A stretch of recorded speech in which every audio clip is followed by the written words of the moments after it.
गुमशुदा को खोजने हर बार हाशिए की ओर जाना होता है। कतार तोड़कर उलट की ओर, अनबने अधबने की ओर, असंबोधित को पुकारने संदिग्ध की ओर, निषिद्ध की ओर।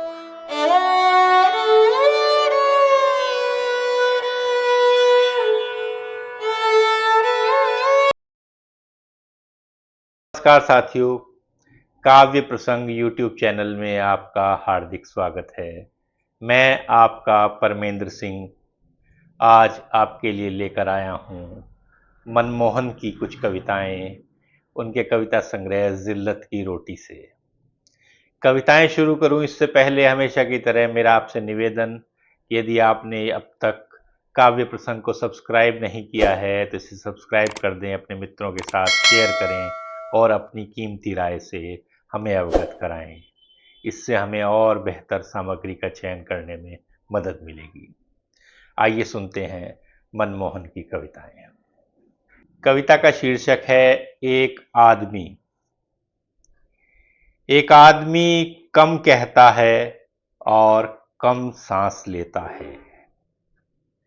एक आदमी कम कहता है और कम सांस लेता है, कम सुनता है और कम देखता है, कम हंसता है और कम रोता है, कम चलता है और लौट आता है, कम याद करता है और बार बार भूल जाता है, छोड़ देता है और क्षमा कर देता है।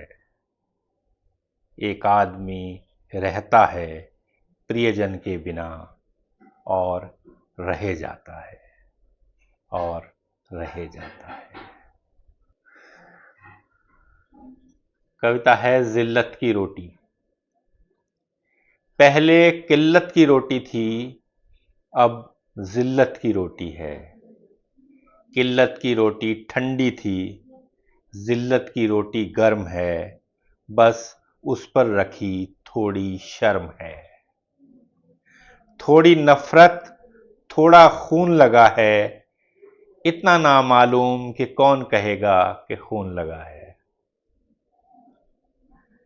हर कोई यही कहता है, कितनी स्वादिष्ट, कितनी नर्म, कितनी खुशबूदार होती है यह जिल्लत की रोटी। कितनी स्वादिष्ट, कितनी नर्म, कितनी खुशबूदार होती है यह जिल्लत की रोटी। ये कविता है गलती ने राहत की सांस ली। उन्होंने झटपट कहा, हम अपनी गलती मानते हैं। उन्होंने झटपट कहा, हम अपनी गलती मानते हैं। गलती मनवाने वाले खुश हुए कि आखिर उन्होंने गलती मनवा कर ही छोड़ी। उधर गलती ने राहत की सांस ली कि अभी उसे पहचाना नहीं गया, कि उसे अभी पहचाना नहीं गया। कविता का शीर्षक मेरी ओर। मैं तुम्हारी ओर हूं, गलत स्पेलिंग की ओर, अटपटे उच्चारण की ओर। मैं तुम्हारी ओर हूं, गलत स्पेलिंग की ओर, अटपटे उच्चारण की ओर। सही सही और साफ साफ सब ठीक है, लेकिन मैं गलतियों और उलझनों से भरी कटी पिटी बड़ी सच्चाई की ओर हूं। गुमशुदा को खोजने हर बार हाशिए की ओर जाना होता है। कतार तोड़कर उलट की ओर, अनबने अधबने की ओर, असंबोधित को पुकारने संदिग्ध की ओर, निषिद्ध की ओर। असंबोधित को पुकारने संदिग्ध की ओर, निषिद्ध की ओर। कविता का शीर्षक है यकीन। एक दिन किया जाएगा हिसाब जो कभी रखा नहीं गया। एक दिन किया जाएगा हिसाब जो कभी रखा नहीं गया। हिसाब एक दिन सामने आएगा जो बीच में ही चले गए और अपनी कह नहीं सके, आएंगे और अपनी पूरी कहेंगे। जो लुप्त हो गया अधूरा नक्शा, जो लुप्त हो गया अधूरा नक्शा फिर खोजा जाएगा। कविता है शर्मनाक समय।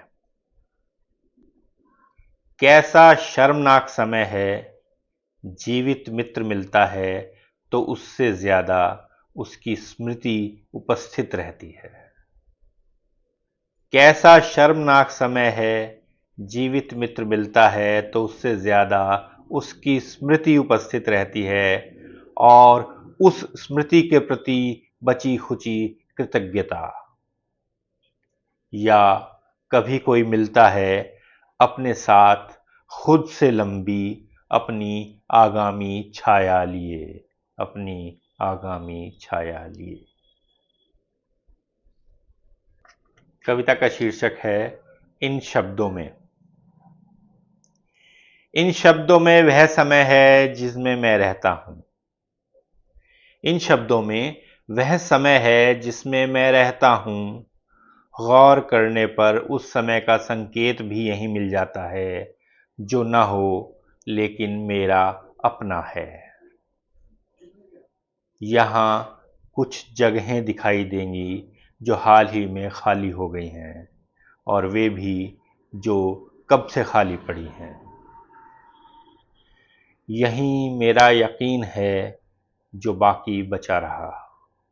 यहीं मेरा यकीन है जो बाकी बचा रहा, यानी जो खर्च हो गया वह भी यहीं पाया जाएगा। इन शब्दों में मेरी बची खुची याददाश्त है। इन शब्दों में मेरी बची खुची याददाश्त है और जो भूल गया है वह भी इन्हीं में है, और जो भूल गया है वह भी इन्हीं में है। कविता का शीर्षक है याद नहीं। स्मृति में रहना नींद में रहना हुआ। स्मृति में रहना नींद में रहना हुआ, जैसे नदी में पत्थर का रहना हुआ। जरूर लंबी धुन की कोई बारिश थी, याद नहीं निमिष भर की रात थी या कोई पूरा युग था। स्मृति थी या स्पर्श में खोया हाथ था किसी गुनगुने हाथ में। एक तकलीफ थी जिसके भीतर चलता गया जैसे किसी सुरंग में। अजीब जिद्दी धुन थी कि हारता चला गया। दिन को खूंटी पर टांग दिया था और उसके बाद कतई भूल गया था। सिर्फ बोलता रहा या सिर्फ सुनता रहा, ठीक ठीक याद नहीं, ठीक ठीक याद नहीं। मनमोहन। शुक्रिया दोस्तों साथ जुड़े रहने के लिए। फिर मिलते हैं किसी और कवि की कुछ और कविताओं के साथ। जुड़े रहने के लिए आपका बहुत बहुत धन्यवाद।